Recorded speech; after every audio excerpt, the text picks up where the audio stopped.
Halo, Assalamualaikum warahmatullahi wabarakatuh. Jumpa lagi dengan saya, Freddy Sudaryanto. Masih seputar info. Yang serang lagi ramai adalah masalah ditangkapnya Rudy Soik atas dasar katanya eh, ma- pengungkapan mafia BBM bersubsidi. Ya. Nah, ini menarik karena memang dari Rudy Soik sendiri dia menolak atas tuduhan itu dan dia juga menolak untuk ditangkap. Kita lihat rumahnya digerebek oleh propam, ya, beberapa orang di sana di hadapan keluarganya, dan Rudy Soik menolak untuk diambil. Coba kita ikuti ini, ya.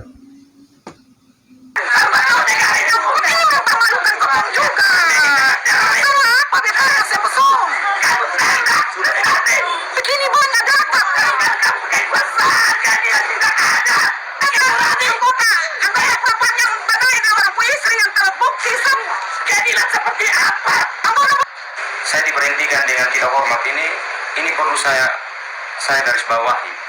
Saya tidak pernah melakukan asusila, melakukan transaksi narkoba, melakukan korupsi apapun. Ya. Oke, terima kasih. Jadi ini ikut? Saya tidak akan ikut. Mau tembak mati saya di sini pun saya tidak akan ikut. Kami minta Pak Presiden, seperti pidato Presiden kemarin itu, bahwa hal-hal yang berkaitan dengan subsidi pemerintah harus sampai di tangan masyarakat. Ini dugaan kami semakin kuat, bahwa ini upaya untuk pembungkaman Rudy Soik yang sementara mengungkap mafia BBM di NTT. Ya, mafia, diduga ada mafia BBM bersubsidi yang tidak sampai ke rakyat, dan ini udah diungkap oleh Rudy Soik. Tetapi yang ini jadi permasalahannya, orang yang lagi mau mengungkap masalah diduga ada oknum pengusaha di sana. Nah, termasuk juga katanya ada oknum di dalam. Nah, ini kenapa Rudy Sohib yang ditangkap malah? Kita nanti akan lihat penjelasan di para pakar yang lain, ya.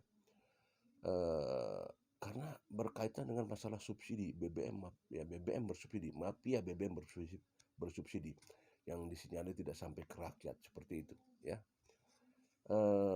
Coba kita lihat dari Bapak Kapolda, ya, NTT, kita coba dengarkan. Sangat menyayangkan dan sangat berat untuk memberhentikan seseorang dari anggota Polri. Saya perlu sampaikan Bapak Ibu, 4 terduga pelanggar, 3 orang menerima dengan baik atasannya, dan 2 polwan kami sudah selesai melaksanakan tugas, dan 4-empatnya mereka sama-sama dihukum, tapi yang satu tidak menerima dan selalu membantah, selalu menganulir, dan selalu beralasan berdalih dengan membuat framing di publik bahwa Ibda Rudy Soik sedang membongkar mafia BBM, pejuang TPPU. Kami hadirkan di sini Dirkrim Dirkrim Sus yang pernah menjadi atasannya, dan kami hadirkan di sini anggota-anggota kami yang senior, yang 30 tahun berdinas di Polda NTT, yang tahu persis siapa Ibda Rudy Soik. Termasuk atasannya Kasat Reskrim yang sama-sama ikut OTT, mengakui bahwa itu perbuatan salah.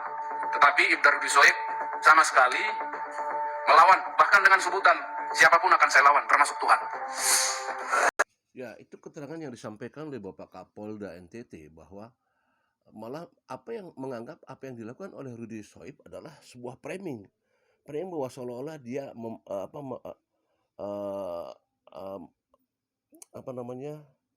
sebagai pejuang TPPU, sebagai pejuang yang mengungkap mafia BBM bersubsidi itu, malah disebutkan sebagai framing, dan itu disampaikan oleh Bapak Kapolda NTT. Itu termasuk keterangan-keterangan disampaikan oleh, termasuk Dirkrim juga, di sana ada kasatnya juga. Dan sudah dari 4 ini 3 sudah ditangkap, termasuk 2 polwan, dan satu adalah Ibda Rudy Soik ini yang memang tidak mau, dan katanya dia memang tadi disampaikan begitu jelas dari Bapak Kapolda, ya. Nah, tentu ini jadi kalau lihat satu banding beberapa orang, bayangkan aja. Ini kan yang bilang atasannya, ini Kapoldanya, jelas inilah pimpinannya, dan beberapa ada Dirkrim juga di sana kan mengatakan bahwa memang Ibda Rudy Soik ini yang memang harus ditangkap 4 orang ini yang tidak mau mengaku ini sampai sekarang. Nah, kita coba mencari informasi bukan hanya dari ini, coba kita dari yang lain kita cari informasi. Karena kan ini Ibda Rudy Soe sekarang lagi sendiri ini kan, dia lagi sendiri, dia tidak ada dukungan kan gitu. Dan yang jadi permasalahan adalah apa yang dia sampaikan itu harus juga kita kuliti ya. Harus ada juga yang mendukung juga, maksudnya bukan mendukung dalam dalih karena kan gini, kan ini belum ada proses ya, belum ada proses persidangan karena nanti kan salah benarnya di persidangan ya. Nah, seperti apa nantinya, coba kita lihat dulu keterangan yang disampaikan oleh beberapa. Coba dengarkan sebentar ya. Catatan terhadap saudara Rudy Soik hanya karena ada kesalahan dalam penanganan kasus BBM yang diduga melibatkan pengusaha hitam setempat dan ditengarai bekerja sama dengan pejabat di lingkungan Polda yang kemudian dia dihadapkan pada sidang kode etik. Saya sampai saat ini tidak masuk di akal. Belum masuk di akal saya, Pak Kapolda. Saking tidak masuk akalnya saya menduga-duga ada apa sebetulnya ini? Ada apa sebetulnya ini? Kok kalaupun ada kesalahan yang dilakukan saudara Rudy Soik di situ, apakah setimpal hukuman yang dijatuhkan kepadanya? Oleh sebab itu Pak Kapolda, saya melacak-lacak ini. Ini kayaknya ada sesuatu di balik ini. Ada masalah di balik ini. Masalah itu saya temukan. Apa yang saya temukan? Yang saya temukan adalah orang yang dulu memasukkan Rudy Soik ke BUI, kasus TPPO ini ada di Polda NTT ini. Saya duga ini adalah balas dendam.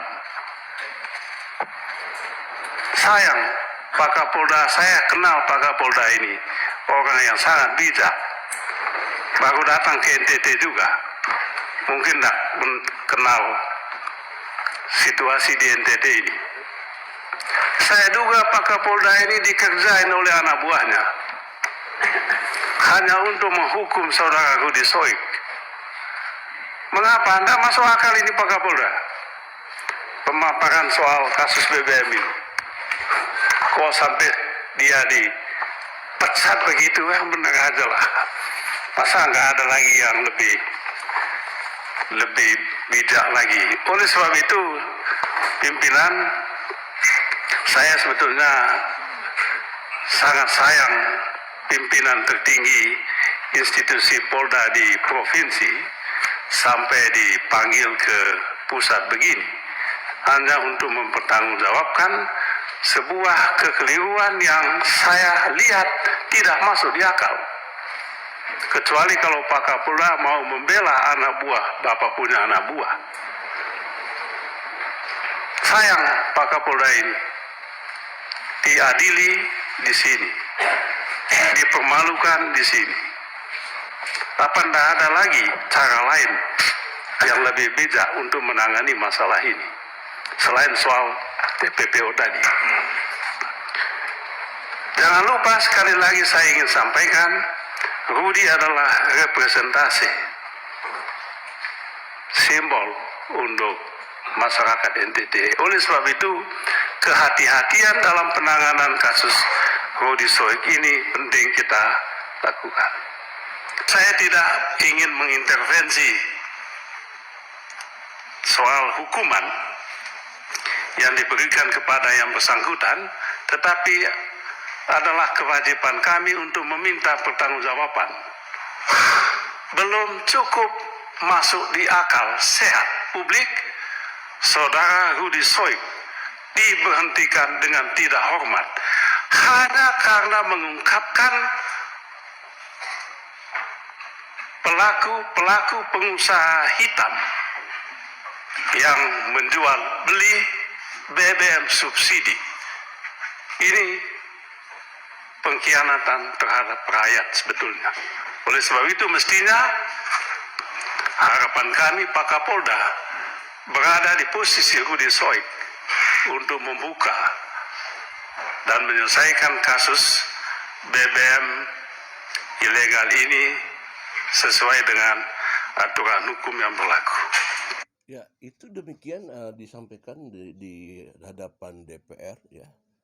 Dan malah mengatakan sebaiknya Bapak Kapolda mendukung Ibda Rudi Soik yang memang membuka oknum pengusaha yang diduga ya ada oknum pengusaha hitam ya di mafia BBM bersubsidi ini. Nah, ini apa yang menyebabkan malah Ibda Rudi Soiknya diberhentikan dengan tidak hormat ya. Tapi ya itulah keterangan-keterangan yang disampaikan tadi oleh Bapak Kapolda, bahwa itu keterangan disampaikan dapat dari diri Krim dan lain sebagainya. Nah, inilah pertentangannya di antara Bapak Kapolda, jajaran dari kepolisian NTT dan juga DPR RI ya. Mana yang benar dan mana yang salah? Tentu ada suatu proses nanti perjalanannya sampai di mana. Tetapi bahwa inilah keyakinan bahwa Ibda Soik membuka ya ada oknum di balik mafia BBM bersubsidi. Nah, tapi diduganya lagi ada keterkaitan, ada backingan dari dalam. Ini permasalahannya. Ya. Kan ini jadi pertanyaan, dan itu akan menjadi pertanyaan semua nantinya. Dan ini sudah viral. Coba ada lagi ini tanggapan satu lagi ya. Presiden masalah ini. Kalau tidak ada tindak lanjut yang jelas dan tidak ada keberpihakan yang jelas kepada masyarakat, khususnya dalam hal ini saya mewakili NTT ya tentunya saya akan mengangkat ini ke tingkat yang lebih tinggi lagi, dan itu adalah hak sebagai anggota DPR RI juga tentu kepada Presiden. Sudah melaporkan tentunya hari ini juga bahwa saya sedang melakukan menghadiri RDP di Komisi 3. Saya terus akan menyuarakan. Saya sudah tadi juga bicara dengan pihak Polri. Mereka sudah menyatakan akan menindaklanjuti.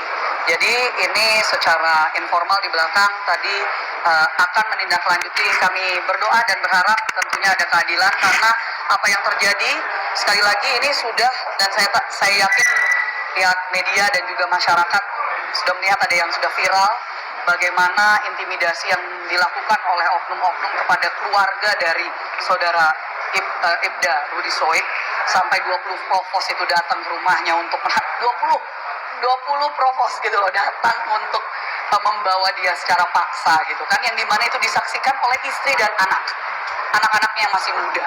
Ya, itu kan bisa menjadi sebuah trauma terhadap institusi yang seharusnya melindungi mereka. Dan juga bahkan istrinya juga pernah mengangkat bagaimana dia diberhentikan di tengah jalan gitu ya. Dan intimidasi ini terus kita lihat, dan ini kenapa akhirnya naiklah ke tingkat pusat, ke Komisi 3. Dan saya berharap kepada masyarakat, jika ada ya terus permasalahan, jangan takut untuk bisa melaporkan kepada wakil-wakil rakyat dari dapil kalian masing-masing. Cari tahu siapa, tentunya itu adalah tugas kami untuk menyampaikan. Dan kami sangat mengapresiasi kepada pimpinan Komisi 3, karena sepertinya tadi juga Pak Denny sudah menyampaikan, ini mungkin pertama kalinya ada rapat dengar pendapat yang bahkan melibatkan anggota-anggota DPR dan DPD itu sendiri.